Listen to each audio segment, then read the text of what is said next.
colegi. Albi, are you here with us? Can you hear us? Hi, good afternoon, everyone. Can you hear me? Yes, we can. Okay. Pentru participanții noștri care ne audiază în limba română, puteți schimba canalul de interpretare pe română în situația în care doriți să urmăriți în continuare evenimentul în această formă. Albi, I will make a very Albi, brief introduction of yourself and I will give you o să îți fac o scurtă prezentare și apoi o să-ți dau cuvântul. Perfect, thank you. So, Albi joined Alber Geiger over a decade ago and has since then been part of our Alber Geiger story. Earlier in his career, Albi spent time in national and European governments. La începutul carierei sale, first as a parliamentary assistant and later as a civil servant. Asistent parlamentar. Albi has a bachelor's degree from the University. Are o diplomă de licență. He holds a master's degree in politics and și government. Un masterat în științe politice și guvernare and in European de la Union Law. London School of Economics. For over a decade, he has been a key lobbyist. 10 ani a fost un practicant important în lobbying, including foreign government representation, human rights, prin reprezentarea unor guverne străine, drepturile omului, servicii financiare și așa mai departe. Aptitudinile sale cuprind mai multe zone, promovare a forței de muncă, bune practici. A câștigat premiul Consultantul anului 2020 pentru lobby. Albi, ai cuvântul. Mulțumesc foarte mult pentru prezentarea foarte plăcută. Îmi cer scuze că nu am fost prezent de la început. Sunt foarte încântat să vă cunosc pe toți online. Interpretare pe engleză, ca să-l aud și eu. Pot să... Trebuie să mă opresc. Or I'll probably just wait for Sarana till she gets back. Or if one of the translators could tell me if I need to stop it at some point, then I'm happy to do so. No, she had to, Ms. Pop had to get her headset in order to listen to you because she could only hear us speaking in Romanian. Okay. That was. But it's working, the translation simultaneous, or do you want me to stop after every? No, you can carry on. This is simultaneous. Okay, perfect. All right, thank you. Okay, so thank you for all the kind words and that nice introduction. Look, my part today, I've heard of the previous speakers and I've seen some of the programs. So where I fit in is to look at it from a more practical perspective as somebody that has spent over 10 years in Brussels as a lobbyist, as a consultant, and I think the term is used interchangeably. I think with the transparency register, more people have felt comfortable calling themselves lobbyists and being open there. Prior to that, when the transparency register did not exist, we tended to hide behind the consultant world because that generally carried a less positive outlook. So the negative connotations were not as high there. At the very beginning, I would like to say a few words about the firm where I've been working and growing simultaneously. So Alber and Geiger was founded in 2007 at a time where European regulation of lobbying was in its very first days, and I'd say it was rather inexistent. If I recall correctly, back then there were around 4,500 lobbyists circulating in Brussels. Nowadays there are around 26 to 28,000 lobbyists. So you can see how the industry has evolved over time and how it has grown in recent years. The firm was based very much on an American, let's say, approach to lobbying.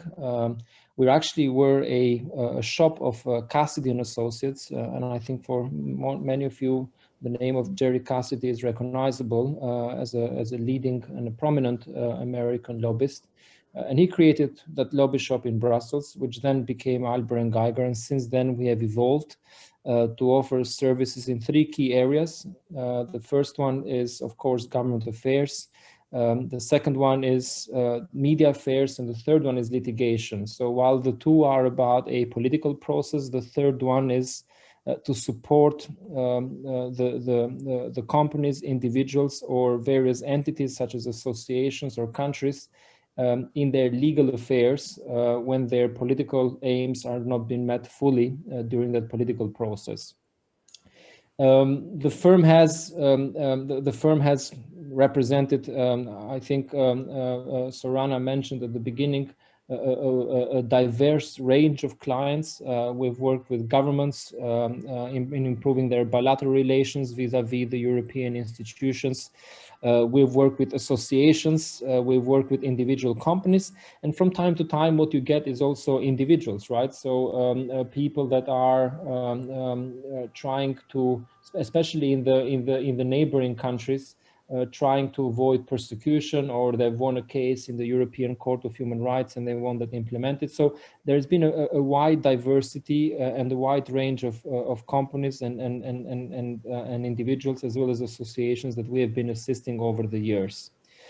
Where I would like to guide you today from this general perspective is to give you a few examples of our engagement in some areas, and I think a fourth area which is increasing now with the relief and the recovery fund. But let me start first a topic which I personally have been working a great deal with, but also it's one that in Brussels it dominates quite a bit of the agenda. Chemicals. Okay, so as some of you might be familiar, the Green Deal from the European Commission led to a number of initiatives, many of those also having to do with chemicals. So there was a strategy for chemicals. And a year or 2 years before that, we saw a huge interest from all undertakings, European, American, so across the Atlantic, but also in Asia, that were concerned, right? So they were a little bit lost. They didn't know what this entailed for their businesses. So what was the regulatory framework that they could expect in the years to come? And we ended up assisting a few of those and still working on some of those at the moment. And the first, as I said, the first intention was, please tell us your reading of the situation. So they wanted somebody with know-how, so people that had worked previously in the European institutions, that knew how the European Union worked, that now we're offering the services to the private sector, to give them an indication of what the European Union language meant. So, you know, when they were hearing a speech of the commissioner, or when they were hearing a statement, for somebody not only to understand what the policy reality was, but also to try and guess intelligently and based on information, internal, but also through experience, on when things are going. From that initial information gathering, I'd say, or monitoring, then we saw that there was a huge interest on the regulatory process. So as the European Union started getting its act together, we saw that companies said, okay, we have our own position on this potential measures. How can we present our data, for example, to the European regulatory bodies? And here, for example, in the area of chemicals, I have in mind the European Chemical Agency, the European Food and Safety Authority, and so on and so forth. So there was also this initial regulatory approach of where do we go and who do we contact and how do we engage with those. And there I think also is linked to the fact that, you know, if you speak to a Japanese company, for example, in chemicals, their approach there is very different to an American company on how they deal with their authorities, right? So there it's much more willing. You can have a meeting with the regulatory authorities, you can have a discussion. In Asia, that's a no-go, I understand, for some of those companies. So you don't do that because you are only making things worse for yourself. I'd say Europe is somewhere in between. They don't want sui generis cases, so they don't want to speak to an individual company, but I think the regulatory agencies are more willing to hear the comments of a group or an association on a per issue, and potentially also have a meeting with that group. And certainly where they are acceptable is that they expect parties and stakeholders to submit their position papers and their stance and their standpoint through that regulatory process. So that's a second step where we saw on this particular area where there was considerable engagement. Third, I would say, is when it comes into the executive and legislative. In many specific areas, and I think chemicals is one of those, many people think, hey, this is too technical, the politics stays out of it. If we don't make a win during the regulatory process, it's very unlikely that we engage in the legislative and with the executive. But that has started to change.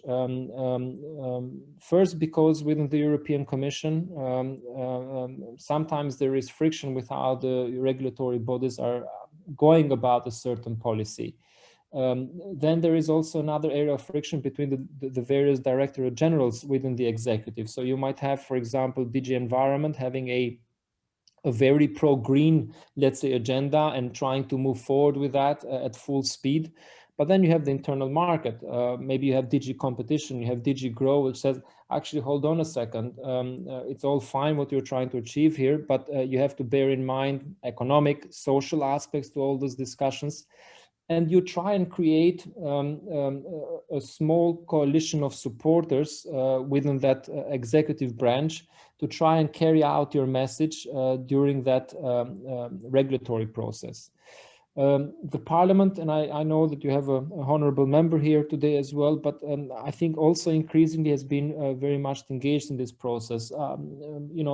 MEPs I've seen, they've been raising quite a few parliamentary questions, either raising the red flag because they are concerned about a certain chemical, or on the other area. So somebody from ITRE committee, for example, looking at it from a different perspective and saying, okay, we're doing all these initiatives, you're all undertaking these steps. We're going to ban 1, 2, and 3 or 4 chemicals, but do we have any? Do we have any replacements? Are they essential for some of our goods? So they're trying to balancing the field there, and I see there that there is a huge interest in companies, as I said, not only European, but also across the Atlantic, to say we want to build a legislative support, let's say, agenda. So we want several lawmakers belonging usually to the ENVI committee, for example, in this specific issue, across the political lines, that understand our products, understand our weaknesses, but also our strengths, and therefore are able to speak on our behalf vis-a-vis the regulatory and the executive. And last, I think when it comes to the chemicals area, we've seen that the advisory bodies, and I have in mind here the European Economic and Social Committee, also has become a target. So we see interest from some companies wanting to have a voice there. So to try and get the EESC to take into account some of their social and economic considerations. Although an institution usually is there as an opinion-giving body through these reports, but these are reports that I think they have huge utilization because through a report from an EU institution, then I think it's easier also to drive the agenda, both vis-a-vis the regulatory bodies as well as the executive. That I think covers the chemicals, and I think I'll stop here from that side. The others, or the second issue that I wanted to address, where I've seen an increase, and just to provide you with some personal thoughts, is in the area of EU foreign policy. I think one of the speakers, as I joined the call, mentioned that you see a lot of foreign influence. I think the gentleman was referring to where the truth basically doesn't matter anymore, because by the time you have a bogus message out, the time you run out to contradict that, I think it's harder to turn it around. And here I think it's a great deal linked with EU foreign policy. Because as the Americans do across the Atlantic, they very much differentiate between the two different types of lobbying. So if it's an in-house lobbying, you have the Lobbying Disclosure Act. So basically you have rules, you have transparency, you have obligations to inform the wider public and to submit your filings with the Justice Department. But then they also have what they call the Foreign Agents Registration Act, right? So they make a difference if you are a foreign entity trying to shape and to change public perception, but also the views of the lawmakers when it comes to your respective jurisdiction or country. That in Europe doesn't happen. So at the moment, whether you are EU-based or a non-EU entity, you basically are fulfilling the same obligations. But in America, for example, if you are doing a Foreign Registration Act, and that's where you see why the contracts are very elevated from a fee perspective, is that you have to undertake substantial costs of reporting. So you need to have potentially a full member staff making sure that you are reporting every meeting, what was said, how it was said, and so on and so forth. So that's an extra cost. But I think it adds up in this climate to eliminate potential risks that can come from foreign entities that have objectives that go beyond just economical, but also to shape the perception and views of the wider audience and population in Europe. But going back to the topic per se, I've worked, as I said at the beginning, with several countries. Most of their issues have been improving trade relations. They have good executive relations, so the embassy, the capitals, they have the right staff, they have the right policy formulation, they speak with the European Commission on a regular basis. But the parliament is very tricky for them. First, because of the huge size, so you're talking about 700 plus lawmakers. It's very diverse, not only with the 27 nationalities, but also within those party groups and also the different fractions that exist. So not mainstream political groups, but also those in the fringes. And they find it very difficult to reach out to those with the resources that they have in Brussels. They are concerned because they feel that a parliamentary question emanating from the European Parliament can shortly after turn into a cross-party position, then potentially into a letter, you see a resolution, and then they are caught, you know, in a situation where they have to defend themselves because all those things go in the media, they play back in their home country.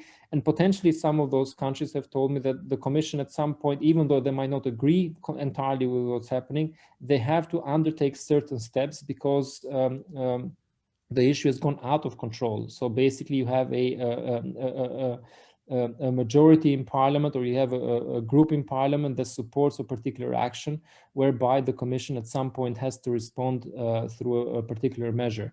So they are very concerned there, and they follow very closely all the initiatives that members of the European Parliament are undertaking, and especially when they are taking an aim at their specific jurisdiction or their continental area to which they are part of. The main motivation, I'd say, for hiring a consultant, and you know, this is a tricky topic because you know, foreign policy usually stays with the countries. I think also with a veil of secrecy in the way you undertake that. But nowadays, you know, the main reason or their main rationale is substantive expertise. So basically, they say, okay, access for us not an issue. You can write to a lawmaker, you can write to the Commission. People can meet with you, listen at your topics. Then it's a question of elevating the topic in the agenda of that respective stakeholder or interlocutor, because there is a competing agenda. So there, I think they realize that the more substantive expertise you have on board, and that's why they sometimes rely on consultants, the better your chances are of convincing the person sitting on the other side to take your argument and take your issue. So I think we have gone from a period where, you know, companies, but also countries paid for access, where you are at the point now where they pay for substantial expertise, which they don't have in-house, with the understanding and the realization that that will improve their case substantially in terms of getting their message across and elevating the agenda. The other, I think, key characteristic of that specific foreign, you know, third country lobbying in Brussels is I see that they tend to try and depoliticize the matter. So if you have a territorial dispute, for example, which the European Union has a certain position, they don't try and deal with that, but they usually hire to save other relations that they enjoy with the Union. That can be aid, that can be a trade relation. So for example, you see very often that territorial disputes spill over also on trade matters when it comes to agriculture products, when it comes to fisheries, and so on and so forth. So what their aim there is to say, okay, we have this territorial dispute. We don't want that to be a stumbling block into the way how we carry out trade relations with the union, right? So we see there an increased demand from countries that say, please give us a hand so that the trade deal happens, or that we have this renewal of the trade agreement without that issue of the territorial dispute being problematic for us. The third section where I wanted to touch base is on competition matters. Again, even here, competition is seen that, okay, you submit something to DG Comp, the overpowerful DG Competition, then things are being dealt through expertise and technical know-how. What I've seen is that companies, especially, want to accompany that technical process with a political process. So they say, okay, for example, we have a state aid compliance kind of obligation here, be it in the area of transportation or energy. We have made the submission with the European Commission. We have responded to the first questions that the Commission raised, but actually we also want to accompany that politically, meaning that we don't want that only to be a case of a competition. So we don't want that to be seen from a competition lenses only, but we would prefer to have a lobby firm or to have a consultant on the ground that is speaking to other institutions, that is broadening the players, but also is broadening the arguments in favor of the issue. And I've seen here, I'd say, several projects whereby companies have gone out, including Alber and Geiger, but also our competitors in the market, where you highlight the strategic importance of the project, what it does to the region from a regional development perspective, how it fits with security, that can be territorial security, but also in the area of energy, I'm thinking a lot, tourism, culture, and so on and so forth. A key argument also that is used at times is that with many of the competition cases, an investment has already taken place, and therefore many of the companies that engage in that area, they also raise the fact that, look, we already have budgetary money that has gone towards the project, so now to block that and to reverse the decision because of a state aid decision might not be that good, because it's the taxpayers' money that is being basically spent and might go into waste. So I've seen also that increasingly being there and present. And when it comes to the broadening of the issue, I mean, you do see also the European Parliament, the EESC, not directly involved in the process, but you see that, again, through lawmakers' speeches, especially those that belong to that particular region or that particular country, they try and drive the opinion through the media, the main sites, but also through parliamentary questions. So you see parliamentary questions highlighting the importance of specific project, while you know that at the same time, simultaneously, you have a state aid process taking place with DG Comp. So again, more issues being brought into the table, but also more targets being addressed, even those that do not have a direct say in the procedure and how things are done. And last, I think the Americans did this extremely aggressively, especially when the funding came for the COVID crisis. But we are seeing already now that there is some reminiscence of that also in the European Union. And I bring that up because I think also, and maybe I'm wrong here, but at least from my last understanding is that Romania is among the main beneficiaries of the aid. And I see that in some of the other countries, where Italy and Spain in particular, that there is already a competing, or there is a fight for who gets what, right? So different sectors have different priorities. Some require more, other less, but everybody is trying to make a case to obtain as much of the aid as possible. And I think there is a two-step process there, where we see that many companies are trying to bring consultants and lobbyists to be present in those initiatives. The first one is in the member states per se, So do I make it in the list? I mean, I belong into the energy sector kind of thing. How do I get on your priority list as a Romanian company towards the Romanian authorities? I think that's level one, trying to make the case to be there in that prioritization of the member states per se. And then there is a second level where, as I said, I've already seen companies reaching out saying, I am already in the member state list, but I'm afraid how Brussels will react. Okay, so they fear, for example, in how far their project is aligned with the European Green Deal, with the digital transition, which is a I would say it's a well set conditionality, but maybe not well expressed from a procedure perspective. But you know, it's a known fact that project will be prioritized in how close they come with the objectives of the union, which are on the environment and on the digital sphere. So companies are concerned, and I think, or they are thoughtful there to try and engage with Brussels ahead of the review process in order to make sure that their project gets remains and stays in the priority list of the member state.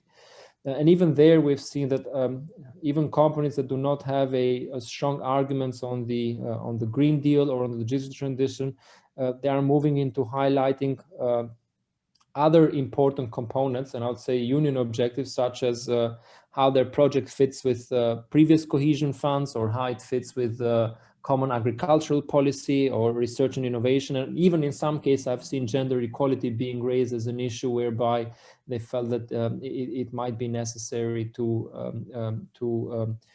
highlight to obtain the funding. And I think that, in a way, from a practical perspective, brings me to an end. And maybe if I have just 1 minute, just some conclusive thoughts there, also to bring all what I said in line with the spirit of the previous speakers. I think advocacy is important. I think from a participatory democracy perspective. But I do agree that, and I say this from a perspective of a lobbyist, that that there needs to be proper regulation. So I think all the measures that are going towards the transparency register and what this, what this event is trying to incentivize in Romania are a positive step in the right direction, and we benefit from that as well, because it takes away the guys operating in the shady market, right? So people that don't report, they don't show whom they are working for, how much they're being paid. That eliminates those from being present there, and therefore it legalizes the market where we can try and get a bigger share of that. So I think the American example, maybe it's not ideal in some aspect, but I think from a regulatory perspective, at least on how their transparency work. And I think also the dichotomy that they have between EU-based lobbying, so you would expect that to be more in-house for issues related to EU policy, as well as what that is to do with foreign policy, need to be differentiated. You cannot have a company representing a foreign entity having to fulfill the same obligations as one that is representing a human rights organization. I think that that can't stand. So I think there needs to be some thought there and how to improve that. But I generally think that the process, if done openly and with transparency, I think is beneficial to all the parties, even those that are limited in the resources. And in the US, I see now that it has become, due to this regulatory process, many people have a voice. Okay, I don't know how that voice is carried out and how impactful it is at the end, but also through small budgets, you can become an active participant in shaping lawmaking and policy making in Europe. And I'll stop here. So thank you all for your patience.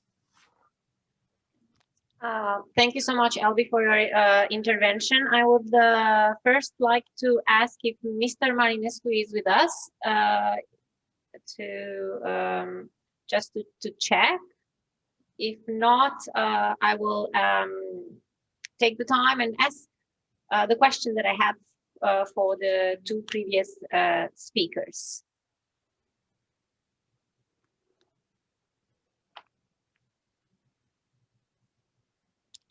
Cezar, îl avem pe domnul Marinescu? Încă nu. So Mr. Marinescu is still not with us. I will take this opportunity to ask the questions I had for the previous speakers. Prima întrebare o am pentru domnul Pop. Ați menționat în prezentarea noastră elemente de legislație și ați făcut referire la interes. Vorbim despre un interes public, vorbim despre un interes privat.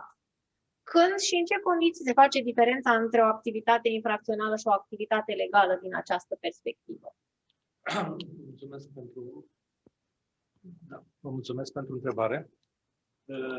Dacă ne uităm în peisajul legislativ românesc, descoperim că sintagma interes legitim privat, interes legitim public o folosește legea 554 pe 2004, care reglementează activitatea contencios administrativ. Din punctul meu de vedere, ar fi o eroare, ar fi foarte greu să iau aceste sintagme, aceste concepte și să le aplic infracțiunii sau activității infracționale. Adică apreciez că infracțiunea este extrem de clară și de bine distribuită și componentele infracțiunii, arătam de acea influență și de acea promisiune legate prin acea conjuncție și, deci cele două condiții cumulative, stabilesc un nivel de o obligație de rezultat infracțional și nu de diligențe. Dacă ne-am raportat la interes, orice fel de interes, plus, minus, legitim, public sau privat, în momentul ăla ar însemna să acceptăm că putem să fim efectiv infracționați, ca să spun așa, din perspectiva unor interese care sunt chiar și private, ceea ce ar da cu totul peste cap, cu toată gândirea și toată protecția pe care societatea o realizează. Deci, din această perspectivă, limita și demarcația nu se face, zic eu, din sintagmele interes legitim, public și sau privat, ci din numai și numai conținutul infracțiunii. Activitatea de lobby, ea ca atare se dorește și se face în interes public sau și în interes privat. Activitatea ca atare, dar nu are niciun fel de reflexie asupra conținutului obiectiv al infracțiunii. Vă mulțumesc. My next question is for Albi, if he's still with us and he can hear us. Yep, I can. So my first question would be, is there an influence law when we talk about lobby and advocacy, in the sense that it is not just one direction from the interested parties to the decision makers, but rather the other way around, from the decision makers to the interested parties? Do we have a double sense, to say so? So what so just to grasp your question properly, so you're saying how politicians and lawmakers deal with lobbyists, right? Yes, and if politicians and lawmakers influence sometimes, for example, lobbyists or advocacy organizations. Well, thanks. I think it's an interesting question, actually. Look, I think that at some point we all belong to a same network, especially if we're working on a particular issue or on the same topic. So you are right. Influence is two-way street. I mean, you try to influence the politician, but then I think we are also careful, and I think there is a tricky where you basically also are influenced by that politician and lawmaker, and you try to transmit that to your clients. So it's part of the job. I think you understand where a particular lawmaker is standing or where a politician is, and you try then to tell your clients that okay, we try to push for our perspective and our point of view there, but this is where person X stands. How can we meet that kind of threshold, or how can we meet his position there? So indeed, it is there as well. And I think also there is a more, I think, long-term understanding there is that clients come and go, right? But our relationship with certain lawmakers is there for at least a few good years. So we are very careful not to ruin that relationship, and therefore also there is this element where we are shaped in that process by where the individuals, be it regulators or lawmakers are, and therefore we try and nurture their position also, being mindful of their importance for our work. My second question would be, Albi, how much transparent is transparent in the lobbying process? Well, look, I think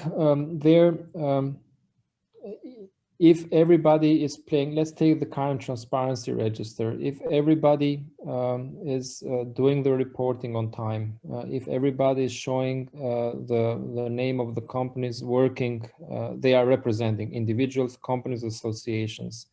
If there is a fee bracket, so people can log in very quickly and understand that, hey, company X is paying X amount for this lobbying firm, and actually I also see the issues they're working on, then you know, because then it gives you a control mechanism to see who had the say in the final legislation, right? So I think that's a good starting point, so that we have those. I think later on, perhaps, the reporting also needs to be made properly, because at the moment you have at the high level of the commission, and I think certain lawmakers have subscribed themselves to do that, where they report every meeting that they have, also with the content of that meeting.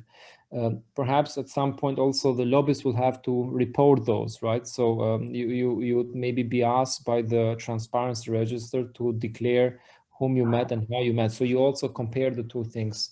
There is no gold standard there when it comes to that, but I think despite, as I said during the presentation, despite some of the shortcomings of the American system, generally I think they deal with many of the loopholes that we are trying to address currently in Europe. And it has to be an evolution, right? So you raise the bar and you bring people up to speed, and then I think you can go a little bit further up. But I think now we're talking about a situation where if you think of it, the transparency register is there, but I think the only way why people are logging in and registering is because it's linked to your badge. Okay, so you cannot enter the institutions unless you are registered there. So from a mindset perspective, we're still not there to say, actually, you're doing advocacy, you have to register and then carry out your work. So step by step, because I think there is quite a little bit to do still. Thank you so much, Albi, for